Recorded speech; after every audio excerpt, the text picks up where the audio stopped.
Bueno, pues nada, antes que nada que aproveche, que vaya muy bien, espero que hayáis hecho hambre con las sesiones que hemos tenido antes. Y aquí he venido yo a presentaros. Rodrigo pues, nos ha estado explicando cómo podemos ejecutar nuestras aplicaciones y David nos ha venido a explicar también, Diego nos ha estado explicando cómo han habido las mejoras de rendimiento y todas estas novedades que han habido en .NET 7.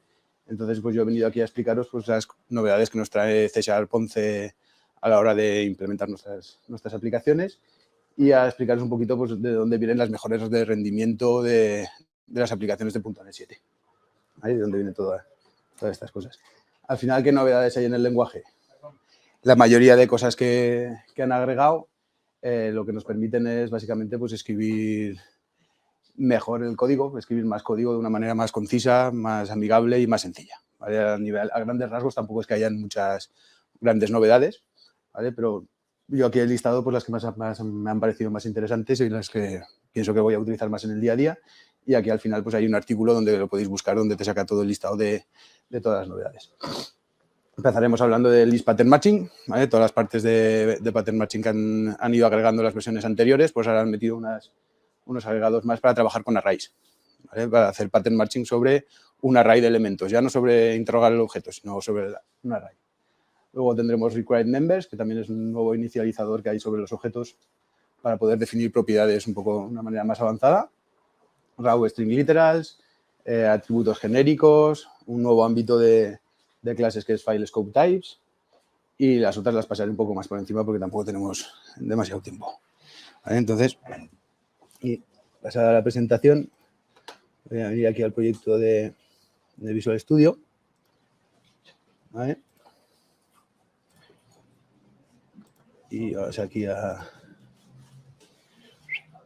colapsar un poquito las cosas. ¿Vale? Y voy a empezar pues explicando un poquito de qué consiste esto del list pattern matching. No sé si lo veis bien. ¿Vale? Vamos a empezar al final. Este es un ejemplo muy sencillo, ¿vale? Pero es para que os hagáis la idea de cómo se podría llegar a utilizar, ¿vale? En este caso, pues tenemos un fichero de CSV, ¿vale? Que nos vendría un texto, que es un fichero separado por comas, donde tenemos un listado de movimientos, ¿no? Y el ejercicio sería calcular cuál sería la suma de movimientos, cuál sería el más de zoom. En el editor, lo tienes a 110, ponlo un poquito a 125. Así, ¿vale?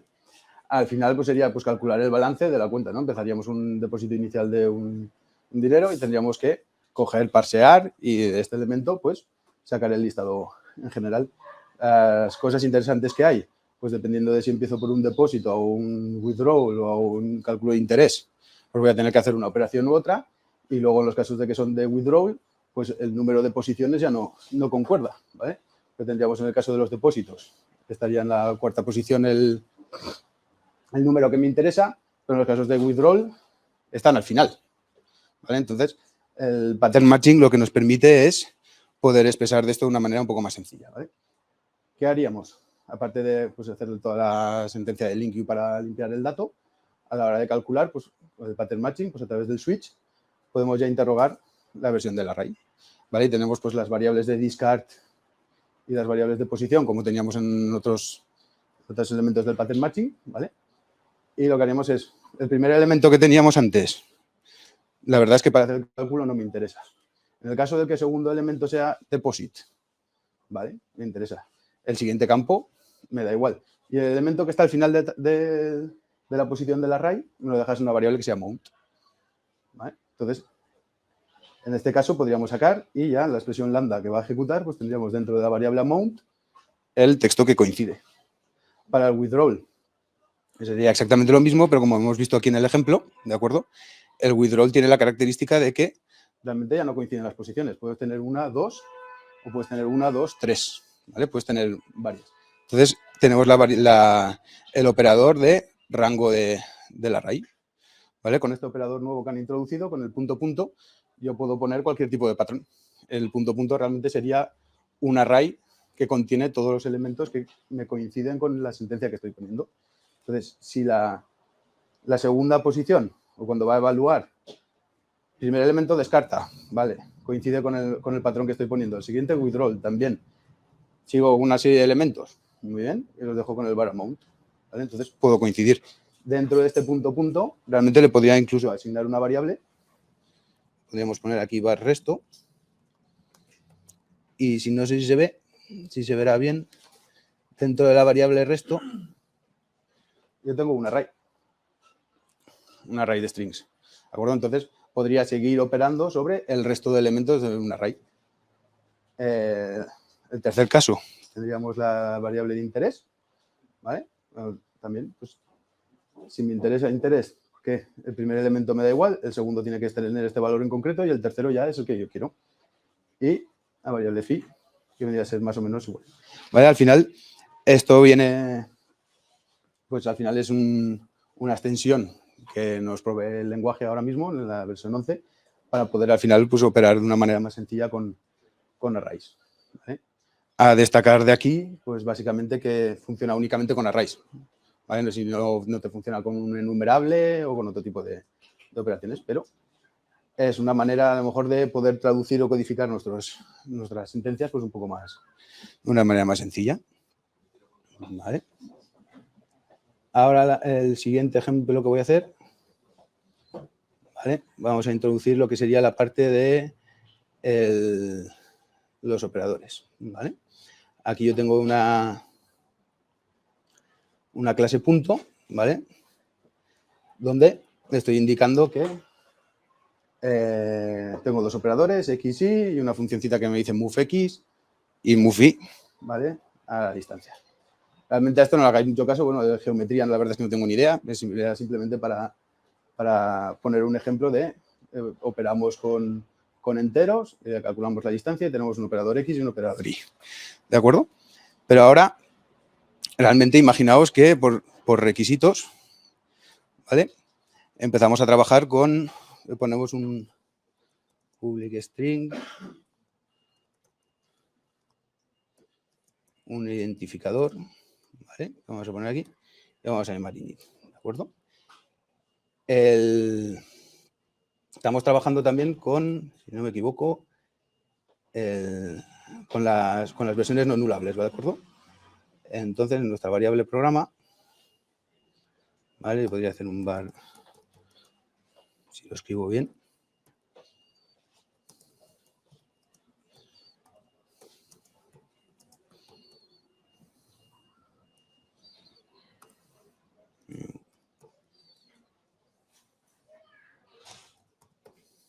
¿Vale? Ahora mismo,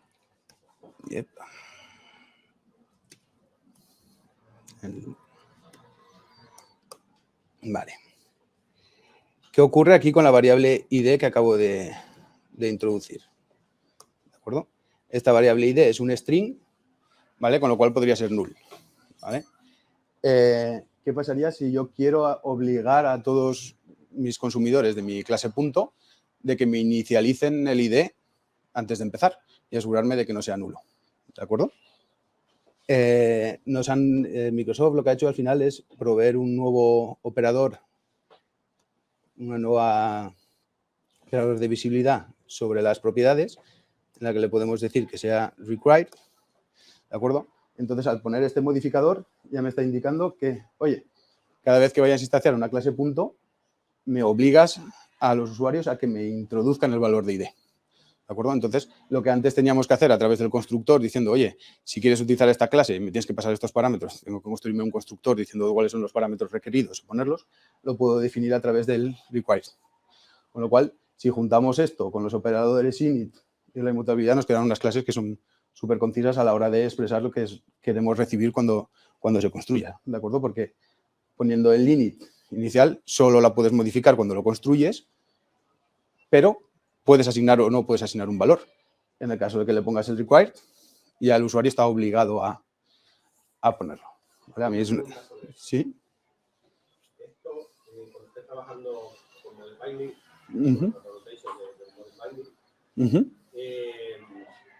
¿te evitaría tener que poner el required, el decorador del required, ese model binding? Cuando haces un modelado, claro, al final eso habría que ver en el caso de uso qué implementación hacen en el caso del binding o en el caso de .NET, cómo lo construyen, porque esto al final es lenguaje puro y duro. Luego ya sería la implementación que haga el framework si lo permite o no a la hora de hacerlo, ¿vale? Entonces, ahí la verdad es que lo tendría que probar. No lo he llegado a probar todavía. Pero si separas esa parte del model binding y en tu modelo de datos ya de negocio o de interno, que no sea tan acoplado a un framework o a una plataforma, pues te puede servir para modelarlo. Está el lenguaje puro y duro, que si tú instancias esta clase punto por reflexión, se come el require. Te acepta un ID null. ¿Cómo? Es de... Si tú instancias esta clase punto por reflexión, sí, seguramente... Si no haces reflexión, buscas una clase que sea mi punto, te acepta, no te requiere. No te lo requiere. Al final eso seguramente será te lo controlará el compilador y cuando vaya a ver en tu código que tú estás haciendo un new de algo, verá que todas las propiedades... ¿El compilador o el reflection? Por reflexión se lo traga. Claro, pero reflexión tú ya estás en tiempo de ejecución, si tú haces reflexión. Si lo haces en tiempo de compilación, es el compilador el que te ayuda y el que te dice, oye, aquí no me estás inicializando esto. Porque tú has visto que aquí, básicamente, cuando le he puesto el require, ya me salta aquí la parte del compilador. ¿Vale? Pero si haces otra cosa ya por detrás, a base de reflexión, ahí ya estás en tiempo de ejecución y a lo mejor ahí esas validaciones ya no se hacen. ¿Vale? Entonces, volviendo atrás, ¿vale? Vamos a hacer... ¿Qué pasaría ahora? Otro de los cambios que tenemos, ¿vale? ¿Qué pasaría de las mejores que tenemos es si yo quisiera hacer esta clase genérica? Es decir, aquí estamos controlando las posiciones con enteros. ¿Qué pasa si yo quiero utilizar decimales o quiero expresar la misma clase para que me lo exprese con decimales o con doubles? ¿Vale? Porque al final son... Esto antiguamente tampoco lo podíamos hacer, ¿vale? Porque no nos lo permitía el lenguaje, ¿de acuerdo? Pero han sacado un soporte genérico para matemáticas, ¿de acuerdo? Donde le podemos poner, a ver, borramos esta, ¿vale? Vamos a reimplementar la clase para hacerla genérica.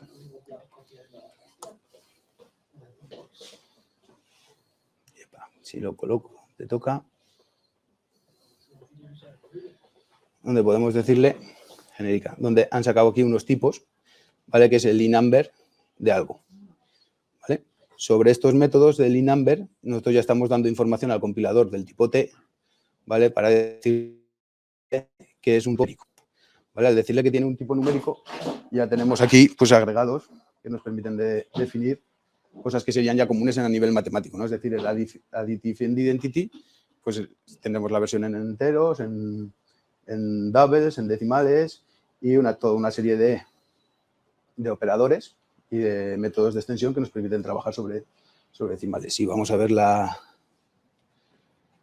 implementación del inNumber, ¿vale? Pues ya tenemos donde nos dice que es incomparable, que podemos compararlo, que podemos tal. Al final lo que han hecho es han agregado interfaces sobre tipos y podemos definir a lo que antes no podíamos hacer porque necesitábamos un tipo ya concreto para ejecutarlo, es poder definirlo, por ejemplo, el parse, lo que antes tienes un decimal.parse, un int.parse, todas estas operaciones los han metido en unas interfaces que son genéricas y que operan sobre clases estáticas. Entonces, tenemos una extensión también por esa parte. Esta a mí me parece menos interesante, pero si se trabaja mucho con matemáticas, o alguno antes comentabais que trabajabais mucho con matrices, pues a lo mejor es una cosa que se puede llegar a operar, ¿vale? A ver. Aquí tenemos constraints. Este ejemplo era...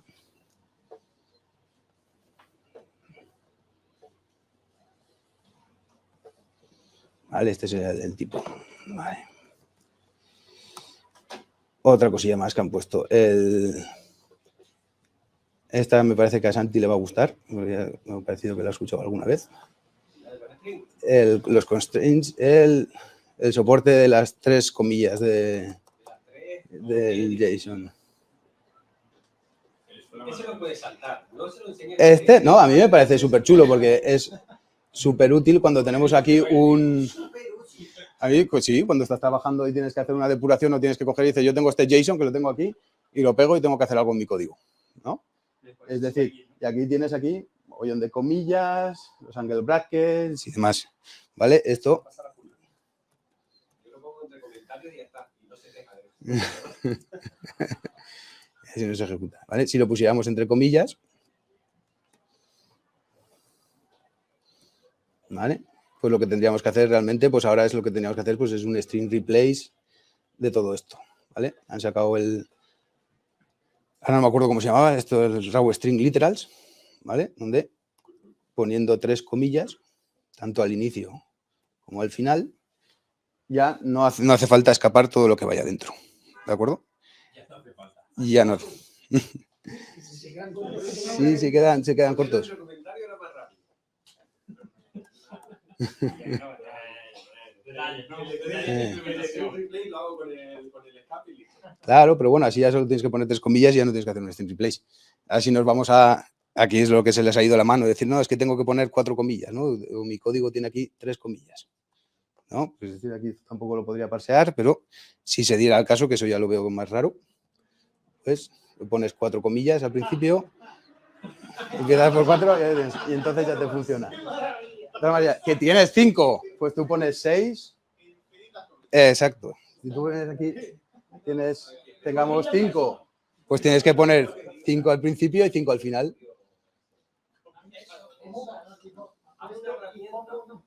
Una herramienta que vayas a y diga pegar esto para enamorar. ¿Ah? Pero ahora también viene la gracia, es decir, ahora dijéramos, es que quiero hacer el string interpolation, ¿no? Y quiero meterle aquí el dólar. ¿De acuerdo? ¿Qué pasa? Que al meterle el dólar y hacer los reemplazos, tengo las llaves. Solución. Hacemos 2 llaves. No, en este caso son $2. ¿Qué pasa? Que necesito tener 2 llaves. He visto que os ha gustado este ejemplo, pues lo vamos a machacar un poquillo más. Si me sale...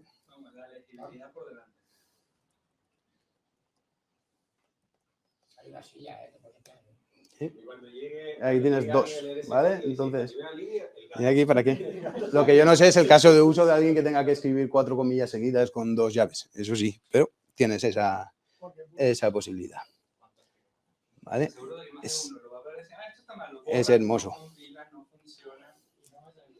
Y aún tiene alguna historia más, pero bueno, con esto yo creo que es suficiente. Sí, otra cosa que han agregado ahora que también puede ser bastante interesante es los atributos genéricos. ¿De acuerdo? Al fin, ya no son preview. No, ya está puesto. Entonces, antes cuando teníamos que utilizar algún atributo que recogiera un tipo, ¿vale? Pues lo que tendríamos que hacer era así, ¿no? Pues le pasamos un tipo A, un tipo T, y cuando vayamos a construir, pues aquí tendríamos una clase, ¿vale? Donde a este old style de attribute pasaríamos un type of de algo, ¿vale? Esto hasta ahora no se podía utilizar con genéricos y ya han sacado en la versión 11, ya te puedes generar tu atributo genérico, ¿vale? Que reciba un tipo T. Y entonces ya puedes definir en tiempo de compilación qué necesidades tiene, ¿vale? Al punto de decirle, oye, pues voy a utilizar solo mi nuevo atributo, solo voy a utilizar operadores de un tipo en concreto, ¿vale? Y luego, pues, en este caso, por ejemplo, si dijéramos, solo voy a recibir cosas que son iparseables, ¿vale? El iparseable, esto es lo que os ponía antes, ¿vale?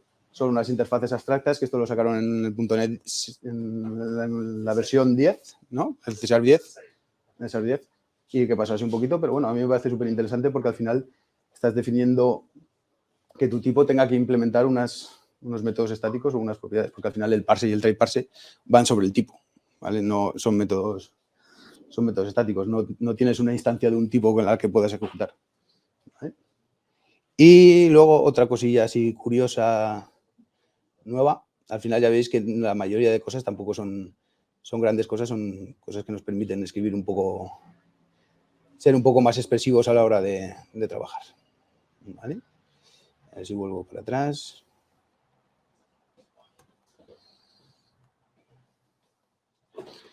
Miramos los multiline string literals, que esto antes tampoco lo podíamos hacer. Es decir, antes cuando estábamos haciendo el string interpolation, ¿vale? si teníamos que poner una sentencia grande dentro del string interpolation, no podía abarcar más de una línea. Tenías que ponerlo todo en la misma línea. ¿Vale? Ahora, pues ya puedes hacer cosas como este tipo, ¿no? Es decir, según el variable, pues el resultado de esto pues me ha salido pues, una cosa u otra. Y estas son las cosas nuevas que me han parecido más interesantes y sobre todo más usables. La parte de pattern matching, si es el caso, el string interpolation, lo de las 3 comillas, y los atributos genéricos. Sí. Y en cuanto a las cargas del rendimiento, ¿de acuerdo? Aquí estábamos comentando, lo ha comentado Diego al principio, ¿no? Que en los benchmarks, pues el .NET Core cada vez va más rápido, va escalando posiciones, el ahead of time cada vez va más rápido, estamos pudiendo coger más peticiones por segundo, ¿de acuerdo? Y todo porque viene, al final todo viene, es una charla que hizo este chico, que tiene un artículo súper interesante donde te pone como las mejoras que han hecho en rendimiento, casos de uso y benchmarks que puedes coger tú y probarlos directamente, que al final es súper útil porque utilizando la librería esta de benchmark.net y el ejemplo que te ponen es bastante sencillo de poder ejecutar algunos casos de uso. Vale, todo esto viene al final porque han tenido más o menos de 500 pull requests, 20 de la comunidad, más del 20% de la comunidad, de posibles mejoras, que al final todas esas mejoras se traducen en más peticiones por segundo, menor consumo de memoria, menor gasto en infraestructura y demás, porque al final el .NET 7 pues, se provee de todas esas mejoras. Algunas de ellas, Reflection, ¿vale? Reflection antes siempre ha sido muy costoso, un proceso muy costoso, y lo que hacían los desarrolladores para optimizarlo es utilizar Reflection Emit, que es una librería nativa que emite código en tiempo de ejecución, ¿vale? Eso te mejoraba la ejecución de cosas por reflexión, ¿vale? Entonces, lo que ha hecho Microsoft es coger básicamente ese enfoque y meterlo dentro del core, con lo cual las mejoras de rendimiento, la reflexión funciona más rápido. Cualquier librería que se esté utilizando, que utilice reflexión por detrás, véase Mediator, Fluent Validation o demás, pues se va a ver beneficiado de este tipo de mejoras. Aquí se puede ver cómo el cambio el coste de tiempo entre la versión 6 y la versión 7 es de 8 veces más rápido, ¿vale? Esas pequeñas mejoras pues siempre se traducen en los que vayamos a usar otras librerías que están más por encima, nos vamos a beneficiar de ellas. ¿Qué más? ¿Qué más? El min y el max, ¿vale? Pues sobre un minimax dentro de un array de elementos, ¿vale? Pues también han habido mejoras, por ejemplo, y han conseguido mejorar el rendimiento entre el 6 y el 7, pues también un 20%, o sea, una razón de un 80% más rápido. ¿Vale? Cada vez más rápido, más mejoras y todo. Realmente, para nosotros, hacemos uso de ese código todos los días sin saber realmente lo que viene por detrás, ¿vale? Pero se trabaja mucho para mejorarlo. ¿Vale? .NET 6, .NET 7, aquí este incluso es muchísimo más bestia. Cuando pasamos de un array de 4 elementos, pues una mejora de 8, cuando vamos a 1024 es un 98% más rápido, ¿vale? Este caso de uso es únicamente para enteros y números, ¿vale? No sería para cualquier tipo de objeto. Más cosas que se van investigando, casos de expresiones regulares, funciones de tiempo y de fecha, parseos, ¿vale? Es decir, son mejoras que se van proponiendo y que se van metiendo dentro del lenguaje y van mejorando. Esto me parece que era 2016, hace unos años, Stack Overflow se cayó porque metieron una expresión regular que no estaba bien hecha y que, por algún caso de uso, pues se comía todos los recursos de la máquina. A través de ese conocimiento se han metido mejoras a la hora de tratar con expresiones regulares para que los tiempos bajen. Mirad la diferencia que hay entre un .NET Framework y un .NET 7, el 6 y el 7. ¿Vale? O sea, todas las aplicaciones que tenemos en .NET Framework, si las podemos migrar a .NET Core, vamos a tener básicamente una mejora de rendimiento inmediata. Y siempre utilizando las últimas versiones de .NET y actualizando, vamos a tener una reducción de costes y de tiempos, normalmente casi sin esfuerzo. ¿Vale? Más cositas. La expresión regular. Y todo esto son ejemplos que tenéis y que se pueden descargar y que puedes hacerlos en un momentito. Mira la diferencia que hay entre el .NET Framework y .NET 7. ¿De acuerdo? Es una relación ya del 1000%. Es una bestialidad. Y ya está. Con esto me dejo el tiempo. Voy a hacerlo rapidito. Venga, muchas gracias. Dejo tiempo a Dani para que acabe.